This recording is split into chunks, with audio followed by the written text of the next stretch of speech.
Pessoal, tudo bem? Olha, eu tô vindo aqui para falar de um assunto que eu sou profundamente apaixonado, que é MMA, UFC. Hoje eu acompanho igualmente futebol e UFC, igualmente, e para não dizer que, puta cara, acho que de uns tempos pra cá tem sido mais UFC do que futebol. Sou muito, muito, muito fã dos trabalhos que fazem o Laerte Viana no canal Laerte Viana na área, o Sexto Round com o Renato Rebelo, o Encarada com o Coutinho, o Diego Ribas na G-Fight, o Carrano, o André Azevedo, cara, o Alexandre Coutinho, já falei do Coutinho, a galera do Connect Cash também, acho foda, cara, eu sou muito fã, queria dar os parabéns aí pra toda a rapaziada que faz esse conteúdo de MMA, cobrindo o UFC principalmente, outros eventos menores, mas o UFC sobretudo, que monopoliza as artes marciais mistas, e, puta, é demais, assim, o conteúdo de vocês é realmente incrível, eu tive a oportunidade de conversar com o Laerte Viana no Bopismo, um papo maravilhoso, conhecer o cara é demais também e tenho estreitado relação com algumas pessoas desse meio. Então, assim, cara, o MMA, o UFC é uma paixão enorme minha. Eu pratico boxe, luto boxe há 13 anos, 12 anos, me apaixonei muito pelo boxe. Tenho a intenção de começar o jiu-jitsu agora. Então, assim, a luta é uma grande paixão da minha vida, uma paixão que veio adulto e eu acompanho quase que rigorosamente todos os eventos do UFC. Os numerados eu vejo todos. Os Fight Nights, às vezes, dependendo da luta que tem, eu também assisto, mas tô sempre atento aos casamentos de luta, às projeções de duelos que vão acontecer. Enfim, acho muito, muito bom mesmo. Então, recomendo você consumir o canal dessas pessoas que eu citei aqui, de outras tantas, enfim, é uma galera maravilhosa. Eu queria falar sobre o evento de ontem, o UFC 317, na Semana Internacional da Luta, que talvez seja a grande efeméride da luta no mundo, assim, que é uma semana que Las Vegas fica tomada pelas lutas, por eventos, por experiências relacionadas aos esportes de combate, e que teve como luta principal Ilia Topuria e Charles do Bronx Oliveira. Cara, uma luta que estava sendo muito antecipada, com muita tensão do lado brasileiro. E eu queria falar sobre essa luta e também queria falar primeiro sobre o Common Event, que foi Alexandre Pantoja contra o Kai Kara-France. Cara, o Pantoja fez sua quarta defesa de cinturão.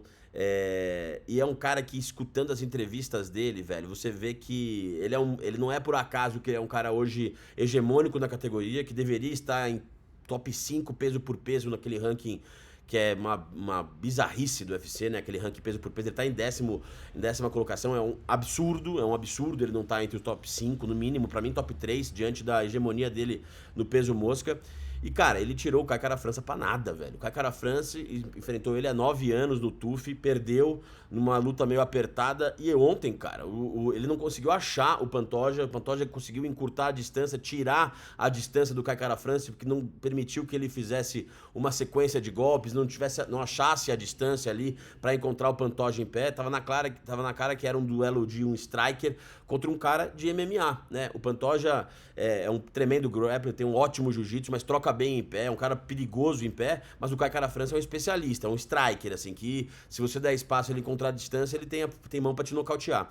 E ele não encontrou o Pantoja. O Pantoja teve um trabalho assim impressionante, ele com o Parrompa também, que é o técnico dele, de estratégia que foi muito impressionante mesmo, assim, de deixar o cara desconfortável na especialidade dele, que foi na luta em pé. Aquelas sequências que ele combinava, um jab direto, se aproximando, tirando a distância e terminando a sequência com um chute baixo, aquilo deixou o Kai Kara-France sem nenhuma confiança para entrar no infight na curta. Então o Pantoja conseguiu neutralizar com uma sequência simples. Às vezes o simples, o arroz e feijão bem feito já resolve. Foi o que ele fez. E colocou para baixo com facilidade no single leg, no double leg. Conseguia colocar mão com mão nas costas, derrubar, fechar o triângulo na cintura e, neutralizar o Kai Kara-France no chão. Absolutamente, absolutamente. Os dois primeiros rounds, assim, o segundo um pouco mais parelho, mas o Pantoja, pra mim, sobrou. E no primeiro round ele conseguiu meter uma sequência de 5, 6 socos na costela que deixaram um puta vergão na costela do Kai Kara-France. Esse tipo de coisa vai minando a confiança, vai minando o gás do oponente. E aí no terceiro round ele foi ainda mais efetivo no jogo de chão e conseguiu um mata-leão ali, que o Kai Kara-France defendeu bem. O Kai Kara-France foi bem no chão. Conseguiu ser valente ali, conseguiu raspar em alguns momentos, conseguiu tirar posições mais confortáveis do Pantoja, um katagatame que ele tentou ali, ele não conseguiu sair o corpo para lateral para encaixar melhor o golpe, porque o Kai Kara-France conseguiu criar algum tipo de dificuldade no chão. Mas aí, quando o Pantoja conseguiu colocar o pescoço ali, embora o Raikkonen estivesse tirando a mão, não foi o suficiente e o Pantoja conseguiu finalizar. Resultado imenso. Agora vai enfrentar o Joshua Van, que é um perigo, cara. Esse cara fez uma lutaça com o Brandon Royval, luta da noite e uma das lutas do ano pra mim, uma pancadaria, mais de 200 golpes significativos de cada lado, quebrando o recorde da categoria, uma porradaria, velho, lutaça, lutaça, lutaça, e uma luta que se definiu nos últimos 5 segundos, aquele knockdown do Joshua Van, aquele cruzado de direita que derrubou o Brandon Royval.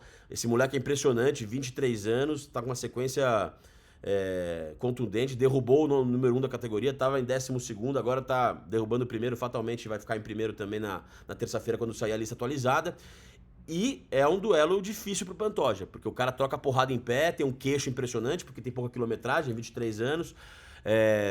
Eu acho que é uma luta difícil, talvez o desafio mais encardido pro Pantoja nesse reinado no peso mosca, mas é isso, ele precisa ser mais valorizado, sobretudo aqui no Brasil. Comecei a seguir o Pantoja no Instagram, e é um cara muito centrado, velho. Vejam a entrevista do Pantoja pro Diego Ribas antes da luta e depois da luta, no UOL, na G-Fight ali. Excelente. Aliás, o Diego faz um trabalho primoroso, cara. Como é bom entrevistador, o Diego.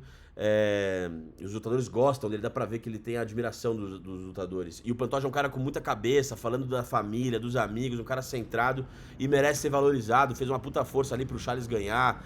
Sempre falou do Charles com deferência pra esse final de semana. Legal pra caralho, parabéns aí pro Pantoja pelo desempenho.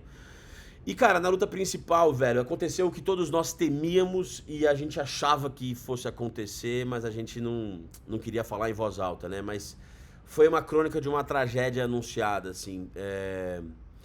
Porque, por uma coisa de casamento de estilos, o Charles é um dos maiores nomes da história do MMA brasileiro, tem que ser exaltado, nunca é o bastante pra exaltar o Charles do Bronx.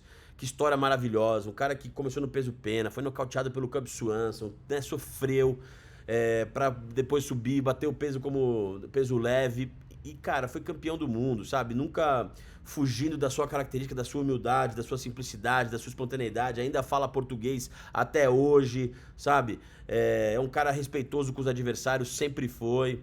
É um cara leal à sua equipe, a chutebox, assim. Então, cara, é muito lindo ver essa... O MMA tem muitas trajetórias maravilhosas, assim.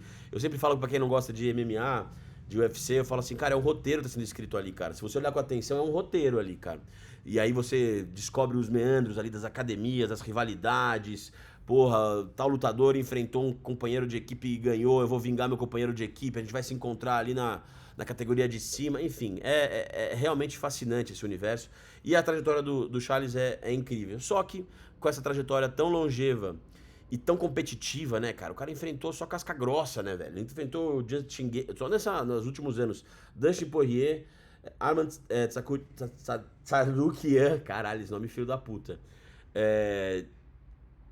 Justin Gaethje, Tony Ferguson, Michael Chandler 2 vezes, Makhachev, Beneil Dariush. Cara, ele enfrentou a elite do peso leve, que é uma categoria absurdamente competitiva. O Charles se testou contra os melhores e levou vantagem contra os melhores, cara. O que ele fez contra o Dustin Poirier, Justin Gaethje e o Michael Chandler foi impressionante, cara. 3 contenders fortes, assim. O Charles foi zebra em todas elas nas casas de aposta e passou por cima. Só que o queixo cobra um preço, né? O queixo cobra um preço. Sobretudo nesse jeito de lutar da chutebox, que é muito franco, do Diego Lima ali, que é puta do caralho, macaco, enfim, o Gilmar Fedrigo é uma escola de luta que é franca, mano. Vamos trocar porrada, o primeiro a cair vai perder a luta, mas a gente vai sair na mão. Como eram lá atrás o Vanderlei, Shogun, enfim, essa escola mesmo, Pelé, enfim.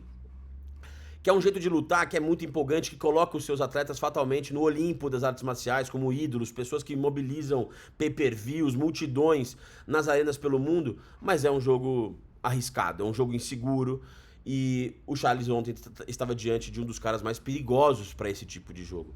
O Ilia Topuria tem dinamite na mão, mano. O camarada desse tamanho, ele mete a mão como se fosse um peso pesado, peso meio pesado, onde o cara bate e não nasce cabelo. Impressionante o que ele fez com o Charles, cara. Porque ele dá um direto sem tanta distância. Ele é um direto quase cruzado, assim, sem distância, no infight, assim, curtinho.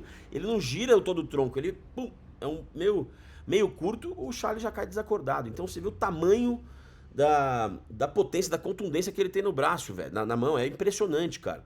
E ele subindo de categoria, né? Ele fez uma luta contra o Jason Herbert no peso leve, que ele tomou um knockdown, inclusive num chute alto, que pra mim era a estratégia, né, mais evidente pro Charles utilizar, né? A envergadura com os chutes altos, chute frontal, que a chute box faz tão bem os seus atletas, mas não deu tempo, cara, porque o Topuria, na primeira troca na curta distância, no comecinho da luta, já conseguiu levar vantagem, abriu um corte no supercílio do Charles, e na segunda troca na curta, levou o Charles pra lona.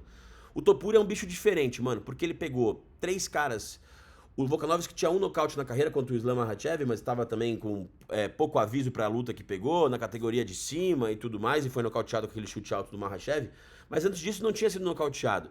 É um cara que, pô, acabou de fazer uma luta impressionante com o Diego Lopes, que é mais novo do que ele, né? E o Topuria foi lá e nocauteou o Volkanovski, cara, trocando porrada também na curta distância. Um cara muito perigoso. E eu, como um cara que amo boxe, pratico boxe, eu adoro lutadores que apostam na mão mesmo pra ganhar lutas, né? Não vão pro wrestling, de amarrar luta, não vai pro... Eu gosto a minha arte marcial favorita é o boxe. Então, os lutadores como o Cigano, por exemplo, meu lutador favorito na vida sempre foi o Cigano. É um cara que me apostava na mão ali do Dória ali, que treinava ele, e meteu a mão em todo mundo no boxe. E o Topuria faz um caminho parecido, cara. O Glover também chegou a fazer isso no início dele no UFC, depois apelou mais pro jiu-jitsu e acabou sendo campeão muito por causa disso, do grappling muito eficiente do Glover. Mas o Topuria é isso, ele aposta na mão, é um pugilista, cara. Ele tem a base no wrestling, é um cara da Geórgia, mas ele troca porrada na curta, velho. É jab direto, cruzado, gancho. Nocauteou assim o Volkanovski, nocauteou assim o Holloway, cara. Um cara que tinha acabado de nocautear o Justin Gaethje, bicho. Na categoria de cima, naquela luta histórica do UFC 300. O Holloway é um cara absurdamente durável, um cara com uma resiliência brutal. Eu tinha enfrentado José Aldo 2 vezes, Poirier, McGregor, Justin Gaethje e outros tantos. E o cara não foi nocauteado, cara. Não foi nocauteado. E o Topuria foi lá e botou ele pra baixo. Ele deu uma mão, um cruzado, que o Holloway tira os 2 pés do chão, velho. O tamanho da potência desse camarada, bicho. Ele dá um cruzado, o Holloway tira os 2 pés do chão. E ontem a mesma coisa. Com um cara que tem um queixo um pouco mais avariado, velho, o Topuria é muito perigoso. Muito perigoso, né? Contra qualquer cara ele é perigoso. Com um cara que já tem uma quilometragem alta como o Charles e gosta da trocação franca, ele era um casamento muito difícil pro Charles. Muito triste, mas muito legal o respeito do Topuria depois falando do Charles na coletiva de imprensa. E agora é o Topuria contra o Paddy Pimblett, provavelmente, a luta a se fazer pelo os 2